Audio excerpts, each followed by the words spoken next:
Dive. Today, we are strapping in for something that sits right at the intersection of high-level strategy, absolute chaos, and some surprisingly deep introspection. Quite a mix. It is. We are cracking open the mid-season report for the Cheek-Clapping Kings College Football League. Quite a name, isn't it? Definitely paints a picture. It's a mouthful. Let's stick with the acronym CCKCFB just to save ourselves some breath. But don't let that name fool you. This is not some, casual Saturday afternoon gaming session. No, not at all. We are talking about Dynasty League, now in its fourth season. And if you know anything about Dynasty Leagues, by season 4, things get entrenched. Exactly. The honeymoon phase is long gone. By now you have real history, real rivalries that actually mean something. Right, because they've been building for years. You have recruiting classes that are finally paying off or, busted hard. The stakes just feel incredibly high. And this report really captures that tension. It's framed almost like a State of the Union, but one where like half the union is flourishing and the other half is basically on fire. A tale of two leagues, really. You have these juggernauts who look untouchable. Then you have this complete crisis happening down in Florida, which we have to talk about. Oh, we will. And then, kind of buried in all the stats and the trash talk, there's this surprisingly human story about a coach named Daryl. We really need to unpack that one later. For sure. But first, let's start at the top. The view from the summit. We have 4 teams left with perfect records. The undefeated 4. The Titans. We're talking TCU, Georgia Tech, California, and Kentucky. And honestly, it's not just that they're winning, it's how they're winning. They are demoralizing people. Okay, so let's start with the reigning champs. The TCU Horned Frogs. The Kings. Literally pushing for another undefeated season, and they are doing it with a level of swagger that is just hard to match. The report highlights one game, the user game of the year against Minnesota. Now, for anyone listening who just, watches ball on Saturdays, can you explain why a user game matters so much more? Right, this is crucial context. A lot of the season you're playing against the CPU, the AI. And those games can be tough, sure, but they're predictable. You can find patterns. Exactly. A user game is head-to-head against another human coach.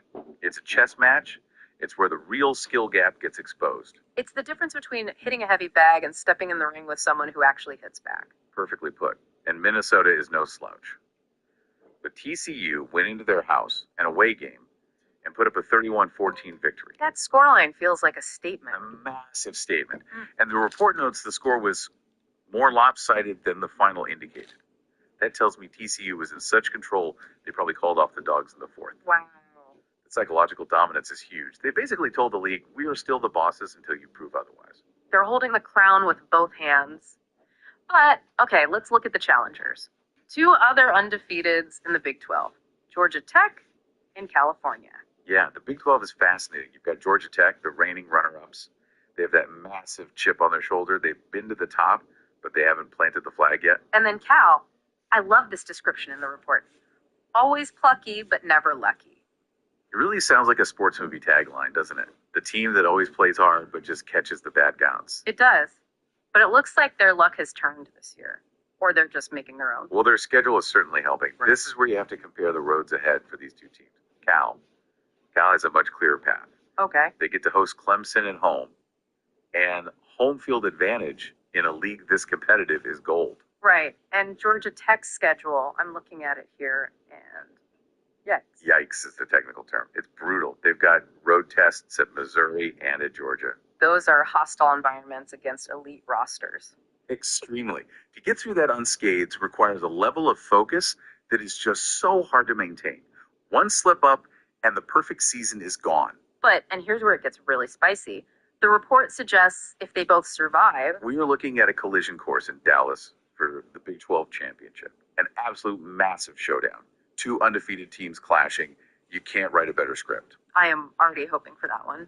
But we can't ignore the 4th member of this club, the surging upstart from the Big 10, the Kentucky Wildcats. Yep, sitting at 6-0. Yeah. Undefeated in the conference. This is a team that's historically been kind of mid. But this season, they are playing out of their minds. Just came off a huge home win over Florida. Which we will definitely get to. So for Kentucky, is this a dream season or are they the real deal? They look the part, but And here's where I have to be the wet blanket. Someone's got to do it. I'm looking at their schedule, and Kentucky's road gets so much harder. We're talking 4 road games in the last 6 weeks. 4 in the final 6. That's grueling. It is a gauntlet. Trips to Tennessee, Oklahoma, and they have to go to Louisville. Now, Louisville has struggled, but a rivalry game on the road. Throw the records out. The road trip from hell, basically. Pretty much. But the implication is clear. If Kentucky survives this, they are likely punching a ticket to Indianapolis to face Ohio State for the Big Ten title. So, okay, we have 4 teams at peak efficiency. But I want to pivot now. It's a long season. You're going to take a punch. Let's talk about the teams that stumbled but didn't fall. The resilient stories. Resilience is probably the most underrated attribute in these leagues. It's so easy to lose a big game and just check out, Sim to end, right. Just skip it. Exactly. Sim to end. But these teams didn't. Look at Minnesota. They lost that user game of the year to TCU. That could have been a morale breaker. For sure. But they didn't fold. They're 6-1. And they bounced back with a huge win over number 8 Oregon. That shows mental toughness. To take a punch from the champ and then immediately turn around and knock out a top 10 team. That is character. And the road ahead looks pretty good, right? Very. They don't play a single team with a losing record, so they can't sleepwalk. But if they focus, and the report stresses this, if they win out. What's the prize? A rematch with TCU in the SEC title game. A rematch for the conference title? That's the perfect redemption arc. It's exactly what you play for. You lost the battle, now you have a chance to win the war. Speaking of redemption, Miami and Washington, talk about rising from the ashes. Miami's a great example. Disastrous start, according to the report. Looked lost. But now, 4 straight wins, undefeated in the ACC. They just flipped the script. That momentum spiral is a real thing, which makes Washington's story even crazier. They started 0-2, and they got blown out 51-24 by Texas. 51 points. That's not a loss, that's an eviction notice. It's humiliating. That kind of game usually shatters a team. But they're now ranked 21st and on a 4-game winning streak. And the report gives a lot of credit to Coach Sino there. Rightfully so. To keep that team believing after being humiliated like that, that is elite coaching, plain and simple. And it helps when you have a star you can hand the ball to. Let's talk about the Heisman race, because it's heating up. It is a battle of the running backs. Daniel Bray from Washington versus Nelson Irving from TCU. So you have the guy driving the turnaround versus the engine of the undefeated champs. How do the numbers stack up? It is razor thin. Bray has over 950 total yards and 12 touchdowns. Irving has just under 950 yards, but he has 14 touchdowns. Wow. So Bray is the workhorse moving the chains, but Irving is the scoring machine. Exactly. It's that classic debate. Do you value moving the ball or finishing the drive? With TCU being undefeated, Irving probably has the narrative edge, but Bray's performance in rallying Washington is hard to ignore. It's going to be fun to watch. Okay, but now we have to move south. We have to talk about the Sunshine State. The Sunshine State crisis. I mean, this is the big question in the league right now. Is Florida still a football state? Because looking at this report, there's just this collective disappointment hanging over the whole peninsula. It is startling. Expectations were sky high for Florida, Florida State, Miami. Predictions had them all pushing for playoff spots. And now? Crickets, tumbleweeds. I mean, besides Miami's recent rally, none of them are ranked or look like serious contenders. Let's focus on the Gators. Florida's 2-3. That's not good. No. But to be fair, and the expert in me has to add context, they have played the toughest schedule in the country. It's been a gauntlet. An absolute murderer's row. Yeah. And it does not let up. Their upcoming games, Ohio State, Florida State, and the world's largest cocktail party against Georgia. That is just cruel. It's brutal. The report admits it looks bleak in Gainesville. But, and this is the key thing, because their schedule is so strong, if they somehow figure it out, they run the table. They could zombie walk back into the playoff discussion. Exactly. An 8-4 Florida with that strength of schedule. The committee would have a hard time ignoring them. But that is a massive if. What about FSU? They're sitting at 3-3. They technically have conference title hopes, but look who's in their way. Penn State, Alabama, Texas A&M. All juggernauts. All undefeated in conference play. For FSU to win the conference, they basically have to become giant slayers overnight. The margin for error is 0. It really feels like the whole state is at a crossroads in this league. You can have all the talent in the world, but if you can't execute, it just doesn't matter. Speaking of execution and life, we need to shift gears here. The report takes a very serious, very personal turn. It brings up a coach named Darryl at Louisville. Yeah, this was the most striking part of the whole report for me. Usually it's all X's and O's, stats, wins, losses. But here, the author just stops all that and focuses on a human being. Daryl is coming off a shutout loss at home. Fans are calling for his head. And normally we just say, well, that's the business. But the source asks a different question. It asks, is he happy at home?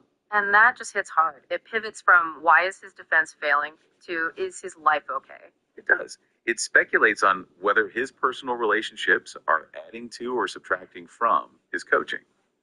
And I think that's a connection we rarely make. We forget that if you're stressed out in your personal life, you're probably not going to call the perfect game. The report has this metaphor. It says, sometimes that takes a compromise, sometimes that takes a trick play, but you can't keep running the same plays out there expecting a change. And that's advice for football, but it's so clearly advice for his life too. You have to adjust in life and in the game. And the source material has a pretty stark warning here. It reminds everyone this league is a highly competitive dynasty with real killers. It's high pressure. And the message is, if you're dealing with a mental health crisis, this might not be the arena for you right now. It's a compassionate plea disguised as a league report. It really is. It's saying, we want you to win, but we'd rather you be okay. Precisely. And you just hope he finds that balance, you know? Yeah, we're rooting for Daryl the person. And we hope the audience and the Louisville fans can cut him some slack. Absolutely. Sometimes the game is just a game. So, as we wrap this up, what's the big takeaway? The report sums it up as a league split right down the middle. It's a perfect deadlock. 5 teams proving themselves and 5 teams who still think they have something to prove. And the question is, will that split stay 5-5? History tells us chaos is coming.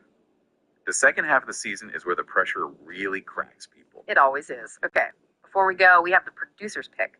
Our producer looked at the State of the Union, crunched the numbers, and placed a bet on who wins it all. All right, lay it on me.